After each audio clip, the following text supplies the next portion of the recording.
Ini adalah monster yang matanya bukan di kepala tapi di telapak tangan. Dia menjaga tombak kekuasaan dan menaruh umpan di atas meja.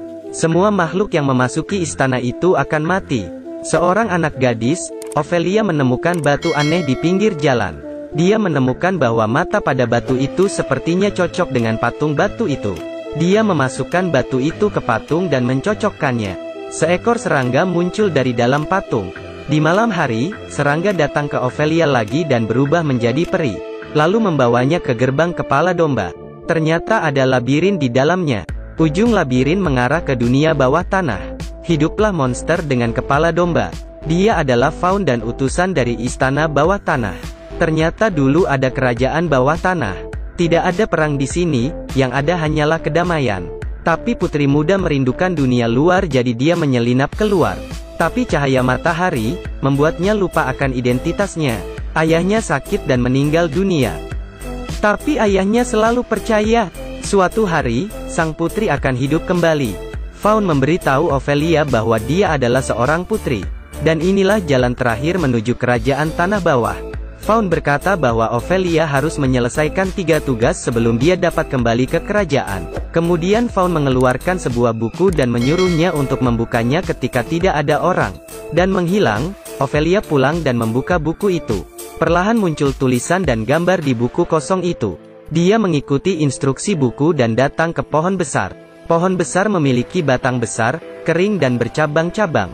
Ternyata roh katak menempati akar pohon dan menghambat pertumbuhannya. Ophelia ingin memasukkan batu ajaib ke dalam mulut katak, untuk mendapatkan kunci.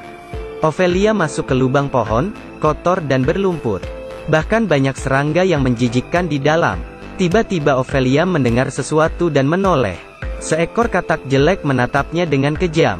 Ophelia menatap katak besar di depannya, berpura-pura tenang. Ternyata, katak besar ini tertarik dengan serangga di wajah Ophelia. Dia melahap serangga di wajah Ophelia dengan satu gigitan. Ophelia sepertinya menyadari sesuatu. Dia mencampurkan serangga ke dalam batu ajaib. Katak itu tergoda untuk memakan serangga. Benar saja, katak itu tidak tahan godaan. Setelah memakan serangga dengan batu ajaib, katak berubah menjadi genangan darah. Ophelia berhasil mendapatkan kunci itu dan membuat Faun merasa senang. Faun kemudian memberikan Ophelia sepotong kapur. Dan berkata padanya, kapur ini akan digunakan di tugas kedua. Ophelia pulang dan melihat ibunya yang sedang hamil berdarah. Ophelia sangat mengkhawatirkan ibunya dan meminta bantuan Faun. Faun memberikan Ophelia sebuah akar peri. Katakan padanya untuk merendamnya dalam susu dan meletakkannya di bawah tempat tidur ibunya. Ophelia merendam akar peri dalam susu sesuai dengan instruksi Faun. Akar berbentuk bayi ini tampak hidup. Setelah meletakkan akar peri di bawah tempat tidur, kondisi ibuku benar-benar membaik. Kemudian saat dia akan menyelesaikan tugas kedua, dia membuka buku ajaib. Buku ajaib menunjukkan kalau Ophelia harus terlebih dahulu menggambar sebuah pintu dengan kapur. Ada monster tanpa mata dan peti harta karun di dalamnya.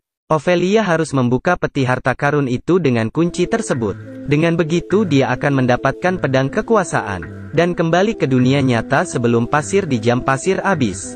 Faun memberitahu Ophelia bahwa akan ada banyak makanan di dalamnya. Tapi jangan menyentuhnya dan jangan memakannya, atau monster itu akan bangun selamanya. Ophelia menggambar pintu di kamarnya. Dia mendorong pintu itu dan membawanya masuk ke dunia lain.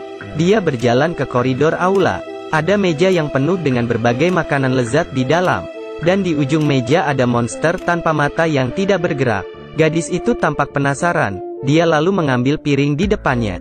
Dan menyadari bahwa isi piring itu adalah bola mata. Ophelia melihat wajah monster yang aneh ini lalu melihat gambar di sekitar dinding. Lukisan-lukisan dinding seperti menggambarkan pencapaian dari monster ini. Ophelia buru-buru melepaskan peri untuk memandu lokasi peti harta karun. Ophelia mengeluarkan kunci dan membuka peti harta karun. Dan ternyata dia berhasil menemukan pedang kekuasaan. Ketika hendak pergi, Ophelia tidak tahan dengan godaan. Meskipun peri berulang kali mencegahnya agar tidak mengambil makanan di atas meja. Tapi dia tidak tahu, monster tanpa mata itu perlahan terbangun. Monster itu menggerakkan kedua tangannya. Akhirnya dengan satu tarikan napas, mengambil bola mata dari piring dan menekannya di telapak tangannya sendiri.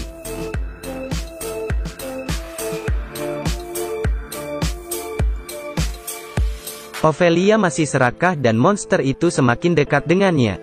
Peri mencoba menghentikan monster itu demi Ophelia. Tapi peri itu malah dimakan oleh monster itu. Ophelia buru-buru pergi tetapi akhirnya dia melewatkan waktu.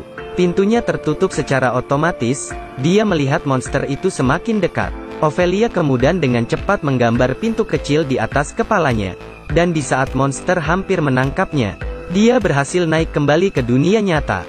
Keserakahan Ophelia telah menyebabkan bencana. Dia melanggar aturan, dan membuat Faun marah besar. Faun menyerah pada Ophelia dan tiba-tiba menghilang. Dan di hari itu juga ayah tirinya, Kapten Vidal menemukan akar yang disimpan di bawah kasur ibunya. Mereka mengira Ophelia sedang berlatih ilmu sihir. Akhirnya akar bayi itu dibuang ke dalam api oleh ibunya, Carmen. Melihat akar bayi itu kesakitan, Ophelia tidak bisa berbuat apa-apa. Tanpa perlindungan akar peri, Carmen tiba-tiba jatuh ke tanah. Dia akhirnya meninggal tapi berhasil melahirkan bayi laki-laki. Ophelia hidup tanpa ibunya dan sering dipukul oleh Kapten Vidal. Hari ini Faun tiba-tiba muncul, dan memberikan Ophelia satu kesempatan terakhir. Ophelia memanfaatkan perhatian Kapten Vidal dan membawa adik laki-lakinya ke labirin. Faun berkata akan menggunakan darah adiknya untuk membuka pintu istana bawah tanah. Tapi Ophelia menolak dan memilih untuk tidak kembali ke istana bawah tanah. Dia ingin melindungi adiknya. Faun pun hanya bisa pasrah dan mundur. Tiba-tiba Kapten Vidal menemukan Ophelia dan merebut adiknya dari pelukannya. Dan langsung menembak Ophelia yang bukan darah dagingnya. Akhirnya darah Ophelia mengalir di pintu bawah tanah istana. Pintu kerajaan bawah tanah terbuka, dan sebuah cahaya keemasan bersinar. Ophelia datang ke istana yang megah. Dan yang duduk di atas tahta adalah orang tuanya yang sudah meninggal. Sekarang mereka adalah raja dan ratu yang mulia. Ibu memberitahunya, mereka mengujinya dengan meminta Ophelia mengorbankan adiknya. Dan jelas Ophelia lulus di ujian ini. Beberapa orang berkata, semua ini hanyalah imajinasi seorang gadis. Tapi saya lebih memilih, Ophelia kembali ke istana bawah tanah. Bersatu kembali dengan orang tuanya di surga hidup damai tanpa perang. Dan bahagia.